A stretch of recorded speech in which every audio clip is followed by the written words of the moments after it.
Hey, it's Alan, and I just wanted to let you know that you can now listen to the ongoing history of new music early and ad-free on Amazon Music, included with Prime. The layout of a tour bus is pretty standard. First, you have the driver's compartment. Behind that is an area where everybody can hang out. A couple of tables, some seating, a fridge, a stove, probably a microwave, and an audio-visual system that can be hooked up to a big screen TV. Next is a hallway lined with some sleeping bunks, usually about 3 per side. After that, it's a bathroom and maybe some shower facilities. And then finally we come to the rear bedroom. And here you'll find a double bed, more seating, probably another TV, and a few more amenities. Sometime on December 3rd, 2015, Scott Weiland entered the back bedroom on his tour bus, which was parked outside a Country Inn and Suites hotel northwest of Minneapolis. He wanted to rest out before that night's show at the Medina ballroom. He never came out alive. After 8 o'clock that evening, police were called. There were reports of an unresponsive male, perhaps suffering from an overdose. It was Weiland, and by the time help arrived, he was long dead. The fact that Scott Weiland had died really honestly wasn't the biggest surprise. It was that he had managed to live to 48. The man lived, and let's be charitable here, a very colorful life. Unfortunately, those colors were almost always very, very dark. And he was well aware of it. This is a guy who published an autobiography under the title Not Dead Yet and Not for Sale. The first ever Stone Temple Pilots single was called Dead and Bloated, which features the lines, "I am smelling like the rose that someone gave me on my birthday deathbed." Scott was always well aware that he wasn't living the safest kind of life. At the same time, though, Scott Weiland was one of the great voices to emerge out of the 1990s. He was up there with Kurt Cobain and Lane Staley and Eddie Vedder. But who was he? And how did it eventually come to end in the back of a tour bus in snowy Minnesota?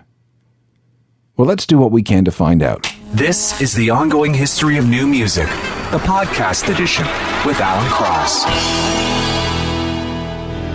Take time with a wounded hand, 'cause it likes to heal, I like it still. I'm half the man I used to be.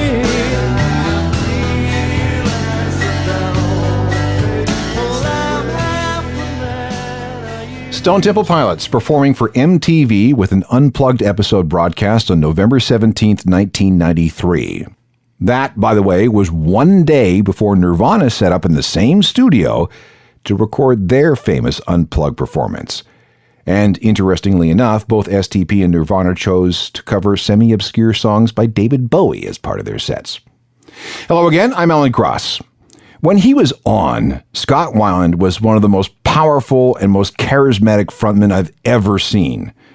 Armed with a microphone, the clothes on his back, and style, this guy could command a stage and grab your attention and not let go. He was a fantastic performer. He was also a hell of a songwriter. And I'm not just talking about what he did with STP and Velvet Revolver.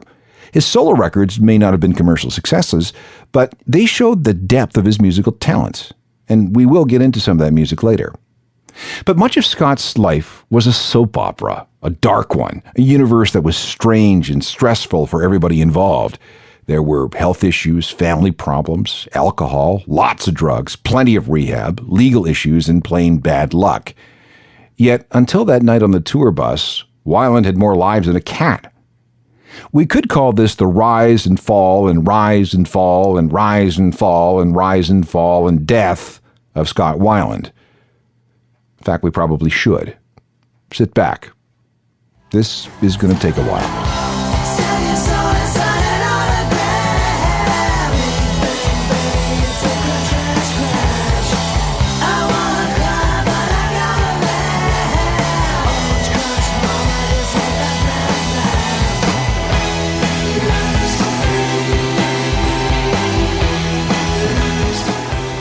Let's start with some comments from Robert DeLeo and Robert Krentz from STP talking about their former bandmate, Scott Weiland. It's really a situation that is completely uncontrollable, and you really have to realize that, man. And there's also that fine line in somebody with this sort of illness. I hate talking about this anymore, but I'm just going to say this. Somebody with this type of illness, man, you really got to know when to say, I'm helping him, and then when to say, you know what, I got to back away because I'm just enabling him. Yeah, I think one of the things that we've all realized is that there's two different people there sometimes.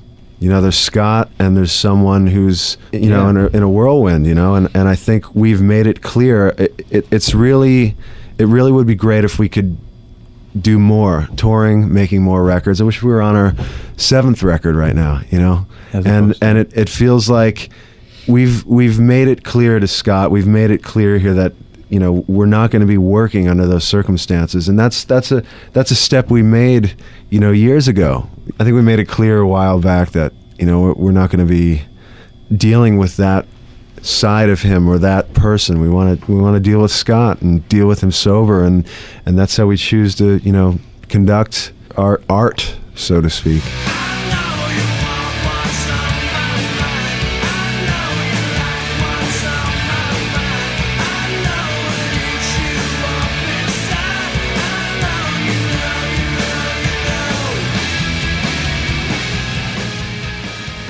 Scott Weiland and Stone Temple Pilots with Sex Type Thing from their 1992 debut album, Core. Scott was born in San Jose, California. He was Scott Richard Klein back then. His dad, Kent, drove a Pepsi truck by day and smoked a lot of dope by night. His mother, Sharon, divorced Kent when Scott was 12. When she remarried David Weiland a year later, David formally adopted Scott, and Scott took his last name. When he was 5, the family moved to a place called Chagrin Falls, Ohio. Yeah, Chagrin Falls. With his stepdad working at TRW Space and Electronics, a company associated with defense contractor Lockheed Martin, the family was very middle class. In school, Weiland was a pretty good student, despite being diagnosed with ADHD. His big things, though, were sports and music. In fact, he remembers telling his mom when he was 8 years old that he was going to be both a rock star and a millionaire. He had a younger brother named Michael. Both of them got into alcohol and drugs very early, often raiding the liquor cabinets of their friends' parents. And it didn't help that Dad was very tolerant and Mom secretly became an alcoholic herself, often keeping a bottle of vodka in her purse. Not exactly the kind of people to supervise these kids. Weiland managed to become the starting quarterback of his high school's football team and one of the school's better wrestlers. But there was more darkness. The son his biological dad adopted when he remarried was hit by a car while riding his bike. Then Weiland says an older, bigger boy raped him after school one day. After a stint in Cleveland, the family moved west to Huntington Beach, California. That's an area of Orange County that sits right on the Pacific Ocean just south of Los Angeles. It was 1982, and Scott was 14. Music became his escape, especially after a football injury forced him to sit out much of a season. His favorite bands included Depeche Mode and The Clash and Social Distortion. He liked The Sweet and Echo and the Bunnymen and Queen. He began wearing mascara, dressing in black, and got deeper into various types of drugs. He and his friend Corey Hickok started cutting school to smoke dope and to play in an art rock type band that was first called Awkward Positions, which was led by Corey's older brother. That inspired Scott to form his own post-punk band that he called Soi Disant, which translated means a style of one's own. Remember, Scott was a Depeche Mode fan, and if they could have a French name, so could his band. They did record a demo called Gopher Baroque, but it seems to have disappeared entirely. And the band also began playing some regular gigs around Orange County. But then his stepdad found out that Scott was doing coke at age 16. The blow-up that followed resulted in Scott being committed to a mental hospital for 3 months. You see what I mean about this story being dark?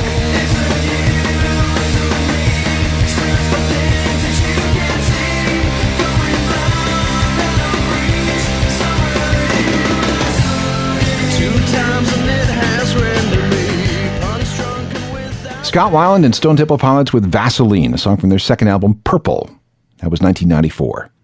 More of Scott's story coming up. You're listening to The Ongoing History of New Music, the podcast edition with Alan Cross.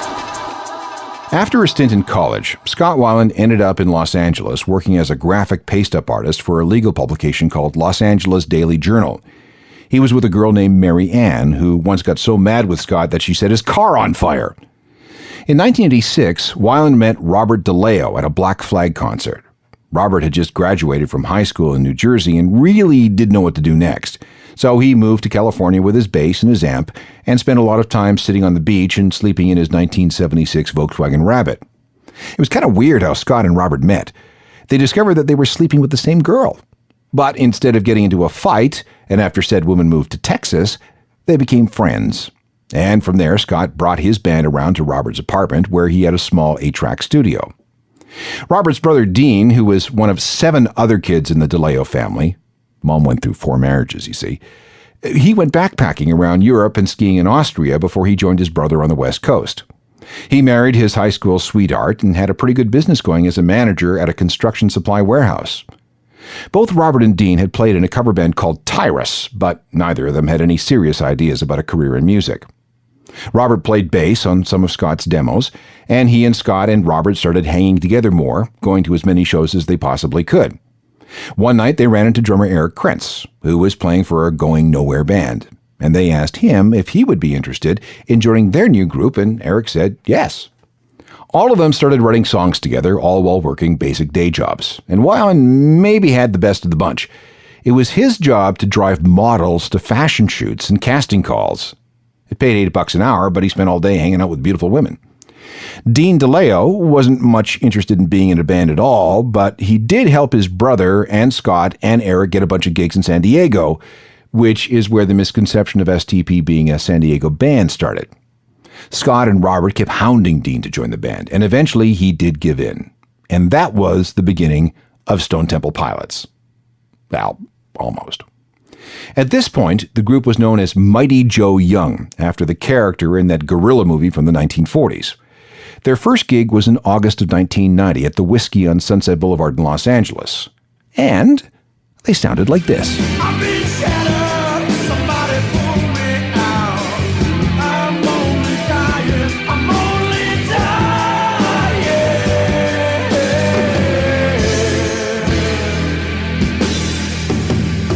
But this time... That's Mighty Joe Young from about 1990 with a song called Only Dying. This band worked out their chops by playing gig after gig for about 2 years, eventually drawing a couple of hundred people on their own, which led to opening slots for bands like Soul Asylum and the Rollins Band. It took them a while to figure out their sound, too. Now you got to remember that this is the late 1980s. Hair metal was big, and grunge was still a few years away. And Robert DeLeo was a big fan of Flea and the funkiness of the Red Hot Chili Peppers, who were finally starting to do well. And that explains this Mighty Joe Young song. I gotta get off. Ain't got no place to hide 'cause I'm funky. You gotta get off. And I'm funk won't have a job. Well, I'm shaking and I'm grinning, got a smile on my face. Those little hips are swinging all over the place. Well, get down. You gotta get off. It's hard to believe that that band would evolve into the Stone Temple Pilots, isn't it? That's pre-STP Mighty Joe Young with a demo called Dirty Dog. But there was other, much better stuff. The agent who saw the band play tipped off Atlantic Records, who came down to see the group play a bunch of times. And after a show at a place called the Shamrock in Silver Lake, an offer was made. And on April 1st, 1992, April Fool's Day, Mighty Joe Young signed their major label deal. They were hustled into the studio and quickly recorded a debut album. But just 2 days before they were scheduled to hand everything over to the label, they got a call from their lawyer. There was a problem. An old Chicago blues singer named Joe Young objected to the band using the name Mighty Joe Young because that's a name he used to use, so the group would have to find another name. After 2 weeks of racking their brains, they came up with Stone Temple Pilots. Now, before you ask, that means absolutely nothing. Scott had what he called a shrine at the place where he lived with Dean DeLeo, and at the center of it was an old STP oil treatment can. It gave him some kind of comfort because he used to have an STP sticker on his bicycle as a kid. He used to pretend that he was NASCAR driver Richard Petty, who had STP as a sponsor. Now, the initials were cool, but everyone knew they would be asked what the letters stood for, lest the oil treatment people come after them with their lawyers. From there, it was just a matter of matching up words to the letters. And out of many possible combinations, some of which were rather obscene, Stone Temple Pilots just sounded the best while everybody was drunk and stoned. So that's basically why it won. Finally, the album was ready. The debut was called Core, and the date was September 29th, 1992. The big song was something that Robert DeLeo wrote back in 1989.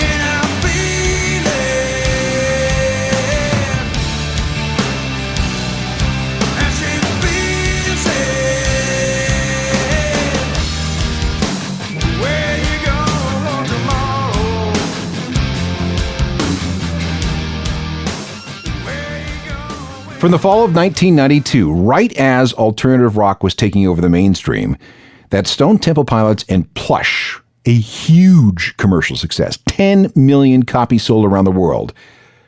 But it was also a big critical flop. When most people first heard the song, they were quick to categorize STP as a grunge band, or worse, a blatant Pearl Jam ripoff. Others thought that STP was a metal band, especially after hearing songs like Sex Type Thing.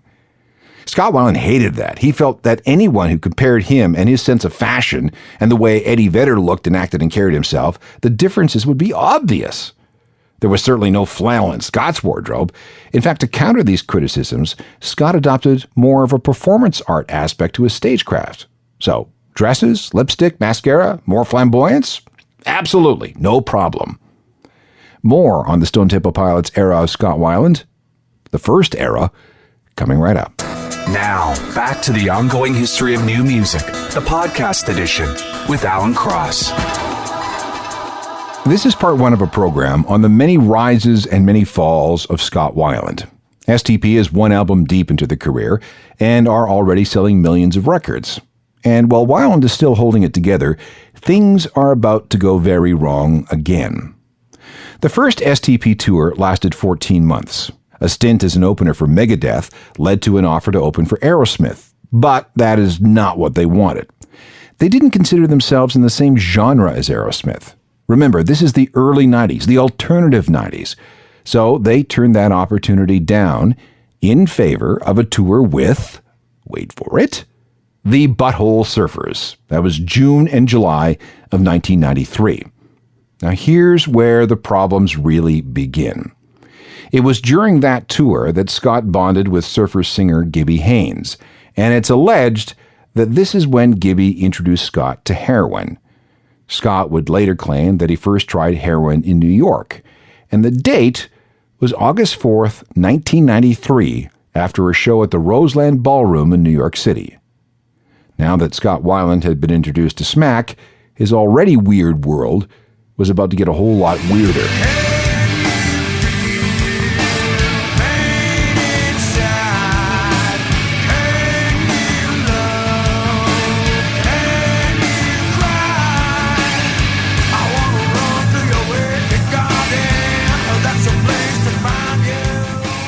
Wicked Garden, another track from STP's debut album Core. Scott Weiland said the song is all about losing your innocence and purity, and as the band was performing that song on their first major tour, heroin was taking hold on Weiland's life. And from then on, it would never really let go. Let me quote you something from Weiland's autobiography. The truth is that I loved heroin culture. I was intrigued by it. I had a friend in high school who was a junkie. I loved the work of William S. Burroughs and the brilliance of Charlie Parker. I loved the aesthetic of the Rolling Stones. I know about John Lennon's heroin period. In the mid-'80s, I had been greatly influenced by Perry Farrell and Jane's Addiction. I associated heroin with romance, glamour, danger, and rock and roll excess. More than that, I was curious about the connection between heroin and creativity. At that point, I couldn't imagine my life, especially now that I was entering into the major leagues of alternative rock, without at least dabbling with the king of drugs. So I put in my order. The thing about heroin, at least for me, was that I used to be afraid or ultra self-conscious when I walked into a bar or club. But on dope, I could be Superman or any man. I didn't care what anyone thought of me. Dope was my savior, the ultimate equalizer. Or so I thought.